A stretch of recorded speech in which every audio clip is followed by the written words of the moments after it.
আগের সেই রোমাঞ্চটা আর নেই, নেই প্রতিদ্বন্দ্বিতার ঝাঁজও। বাংলাদেশ জিম্বাবুয়ে সিরিজের আগে অনেকটাই প্রেডিক্টেবল, অন্তত ফেভারিটটাকে সেই প্রেডিকশনটা আগে দিয়ে দেওয়া যায়। যেহেতু ঘরের মাঠে টেস্ট, বাংলাদেশ দলের যে পরিস্থিতি অবস্থা, সাম্প্রতিক রেকর্ড, জিম্বাবুয়ের চেয়ে অবশ্যই বাংলাদেশ এগিয়ে থাকবে। সেই যে বাংলাদেশ জিম্বাবুয়ে টেস্ট সিরিজ, সেটা আগামীকাল শুরু হচ্ছে। এই যে আমি এখন যেখানে দাঁড়িয়ে আছি, সিলেট আন্তর্জাতিক ক্রিকেট স্টেডিয়ামে, সেই ম্যাচটা কভার করার জন্য আমার সঙ্গে আছেন আমার সহকর্মী শাওন শেখ। আসার পর মাঠেও এসেছেন সকালে, এসে কি দেখলেন এখানে? আসলে ম্যাচের আগের দিন পরিবেশটা যেমন থাকে, একটু ঢিলেঢালা ভাব থাকে। ঐচ্ছিক অনুশীলন সবাই অনুশীলনও করেননি, তবে যারাই অনুশীলন করেছেন খুব সিরিয়াসলি করেছেন। বিশেষ করে ব্যাটসম্যান জাকের আলীর কথা বলতে হবে। তিনি খুব গুরুত্বের সঙ্গে ব্যাটিং করেছেন। বাউন্স সামলানোর প্র্যাকটিসটা বেশ, পুল শট, হুক শট সবগুলো বেশ ভালোভাবেই ঝালাই করেছেন বলতে হবে। এই উইকেট কিপিং পজিশনটা নিয়ে অনেক আলাপ হচ্ছে, আপনার কাছে কি কোনো ইনফরমেশন আছে? না, এই মুহূর্তে আসলে আজকে দেখলাম মাহিদুল ইসলাম অঙ্কন অনেকক্ষণ ধরে ব্যাটিং করছেন, জাকের আলী উইকেট কিপিং করতে পারেন। আমার মনে হয় এই জাকের আলী তো অবশ্যই দলে থাকবেন, লিটনের জায়গায় হয়তো আমরা মাহিদুল ইসলামকে দেখতে পারি।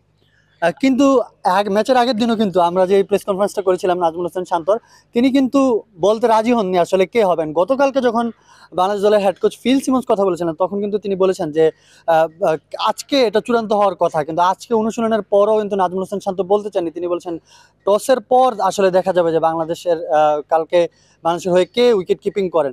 আর এমনিতে বাংলাদেশ দলের যেই অবস্থাটা, সেটা আসলে এখন নতুন বছরে প্রথমবারের মতন বাংলাদেশ দল টেস্ট খেলতে যাচ্ছে। সেই টেস্টটাতে আজকে যে আপনি নাজমুল হোসেন শান্তর প্রেস কনফারেন্সে থাকলেন, সেই প্রেস কনফারেন্সটাতে আপনার কেমন মনে হলো?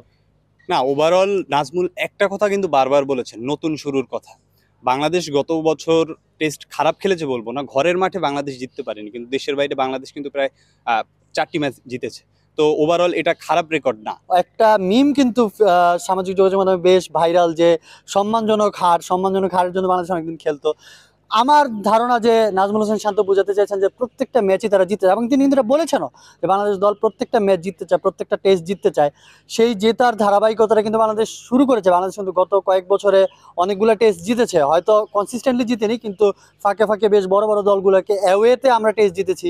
হোমে হয়তো অতটা ভালো করতে পারিনি, কিন্তু হোমে ভালো করাটা তো আসলে খুব বড় কোনো চ্যালেঞ্জ আমার কাছে অন্তত পার্সোনালি মনে হয় না। তো নাজমুল হোসেন শান্ত হয়তো সেটাই বুঝাতে চেয়েছেন যে বাংলাদেশ দল একটা নতুন শুরু করতে চায়। বাংলাদেশ দল নতুন শুরু বলতে আসলে নিরাপদ ক্রিকেটটা তারা খেলতে চায় না, তারা আসলে একটা জয়ের জন্য প্রত্যেকটা ম্যাচে ঝাঁপিয়ে পড়তে চায়। সেইটাই হয়তো নাজমুল হোসেন শান্ত বুঝাতে চেয়েছেন। আরেকটা বিষয় আসলে আপনার কাছে জানতে চাই, সেটা হচ্ছে নাহিদ রানা প্রসঙ্গ। হ্যাঁ, গতকাল শন উইলিয়ামস যখন আসলে নাহিদ রানাকে অনেকটা খোঁচাই দিয়েছেন যে এর চেয়ে বেশি গতির বোলিং তারা বোলিং মেশিনেই খেলে, তো আজকে কিন্তু বেশ ভালোই একটা কড়া জবাব দিয়েছেন নাজমুল। তিনি বলেছেন যে কালকেই দেখা যাবে ম্যাচে, এবং প্রতিপক্ষ দলের ব্যাটসম্যানদের আসলে অ্যাপ্রোচেই বোঝা যাবে যে নাহিদ রানা কতটা ব্যতিক্রমী একজন পেসার। এ সম্পর্কে আপনি কি বলবেন? এটা আসলে আমার মানে আমি একটা ঘটনা বললে হয়তো মানুষের জন্য পরিষ্কার হবে যে এই যে লাস্ট যে বাংলাদেশ চ্যাম্পিয়ন্স ট্রফিটা খেললো, সেখানে ভারতের সঙ্গে সিরিজের আগে আপনি জানেন যে ভারতের সাধারণত সাংবাদিকদের অনেক আগ্রহ থাকে। ওই প্রেস কনফারেন্সটা আমি শুনছিলাম, ওই প্রেস কনফারেন্সের বেশিরভাগ প্রশ্ন ছিল নাহিদ রানাকে ঘিরে। এবং বাংলাদেশ এখন যখনই কোনো সিরিজ খেলছে বা যখনই কারোর সঙ্গে খেলছে, মানে অটোমেটিক্যালি নাহিদ রানা চলে আসছেন, তার গতির কথা চলে আসছে। আজকেও যখন তিনি প্র্যাকটিস করছিলেন বা যখনই তিনি প্র্যাকটিস করেন, নাহিদ রানা কিন্তু চলেই আসেন বাংলাদেশ, মানে বাংলাদেশ যখনই খেলতে নামে এখন। তো স্বাভাবিকভাবে এটা আসলে মুখে বলার বা অন্য অন্য কোনোভাবে বোঝানোর আসলে উপায় নেই। তাকে ঘিরে যে আগ্রহটা মানুষের বা অন্যান্য প্রতিপক্ষর, সেটাই আমার মনে হয় যে মানে তাকে প্রমাণ করার জন্য অনেকটাই যথেষ্ট। এবং নাজমুল হোসেন শান্ত যে কথাটা বলেছেন, আমি বাংলাদেশ দলের অধিনায়কের সঙ্গে অনেকটা একমত যে মাঠেই আসলে এইটা বোঝা যাবে। এবং উইলিয়ামসের সঙ্গে নিশ্চয়ই, যখন উইলিয়ামস ব্যাটিং করবেন এবং যদি নাহিদ রানা খেলেন এবং বোলিং করেন, সেটা একটা জম্পেশ লড়াই হবে বলেই আমার ধারণা। জিম্বাবুয়ের প্রেস কনফারেন্সটাও কিন্তু হয়েছে, জিম্বাবুয়ের অধিনায়ক ক্রেগ আরভিনও কিন্তু কথা বলেছেন। জিম্বাবুয়ের দলটার যেই পরিস্থিতি, এখন অনেক বছর ধরে তারা স্ট্রাগল করছে। সম্প্রতি তারা আবার কিছু ইয়াং ক্রিকেটারও নিয়ে এসেছেন, ইয়াং ক্রিকেটারদের দ্বারা মাধ্যমে তারা রিভাইভ করার চেষ্টা করছেন। জিম্বাবুয়ের অবস্থাটা আপনি কেমন দেখেন, যে মানে কি মনে হয় যে জিম্বাবুয়ে কি এই সিরিজে একটু কামব্যাক করতে পারবে? কম্পারেটিভলি জিম্বাবুয়ে সর্বশেষ সিরিজটা খেলেছে আয়ারল্যান্ডের বিপক্ষে। কম্পারেটিভলি এই টিমটা আয়ারল্যান্ডের ওই সিরিজের দলের থেকে ভালো, কারণ ওই সিরিজে ক্রেইগ আরভিন তাদের দলের অন্যতম সেরা ব্যাটসম্যান দলে ছিলেন না। পাশাপাশি আরও কয়েকজন সিনিয়র ক্রিকেটার ছিলেন না। সেক্ষেত্রে সেই বিবেচনায় বলা যায় আসলে জিম্বাবুয়ের দলটা কম্পারেটিভলি ভালো। আর একটা কথা না বললেই নয়, সেটা হচ্ছে এই সিলেটে বাংলাদেশ জিম্বাবুয়ে কিন্তু 2018 সালে একটি টেস্ট খেলেছে, এবং সেটায় সেই ম্যাচে কিন্তু জিম্বাবুয়ে শেষ পর্যন্ত জিতেছিল। তো বলা যায় যে 1-0-তে সিলেটে জিম্বাবুয়ে টেস্টে বাংলাদেশকে হারিয়ে দিয়েছে। অলরেডি বাংলাদেশের এই টেস্টটা শুরু হবে আসলে সমতায় ফেরার লড়াইয়ের মাধ্যমে, সমতায় ফেরার চেষ্টার মাধ্যমে। তো দেখা যাক, আপনার কাছে লাস্ট প্রশ্ন, একটা প্রেডিকশন হয়ে যাক না, কি হতে পারে? প্রেডিকশন, আপনার কি মনে হয় আসলে এটা কি 2-0 বাইরে বাংলাদেশের পার্সপেক্টিভ থেকে অন্তত ভাবার কোনো উপায় আছে?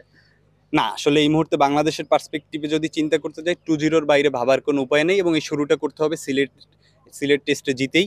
এবং দেখা যাক কি খেলা হয় শেষ পর্যন্ত, কতটা লড়াই হয় দুই দলের মধ্যে। তবে নাহিদ রানা এবং শন উইলিয়ামসের লড়াইটা দেখার জন্য অন্তত আমি খুবই আগ্রহী। আমিও আগ্রহী এবং বাংলাদেশের সবাই নিশ্চয়ই আগ্রহী, যদিও এখন আর সেই উত্তেজনার বা রোমাঞ্চ নেই যেটা শুরুতেই বলছিলাম। কিন্তু বাংলাদেশ জিম্বাবুয়ে সবসময় একটা ফ্যাক্টর, সবসময় একটা নস্টালজিক ফিলিং, সেই ফিলিংসটা কি বাংলা আবার ফিরিয়ে আনতে পারবে কিনা, আজকে আমি জিম্বাবুয়ের অধিনায়ক ক্রেইগ আরবিনের কাছে প্রশ্ন করেছিলাম। তারা কিন্তু চেষ্টাটা অন্তত করবেন, সেটা বোঝাই যাচ্ছে। শুভ, আপনাকে ধন্যবাদ। সিলেট আন্তর্জাতিক ক্রিকেট স্টেডিয়াম থেকে মাহমুদুল হাসান বাপ্পি এবং শাওন শেখ শুভ আমরা ছিলাম। আমরা থাকবো আগামী 5 দিন। সঙ্গে থাকুন প্রথম আলো।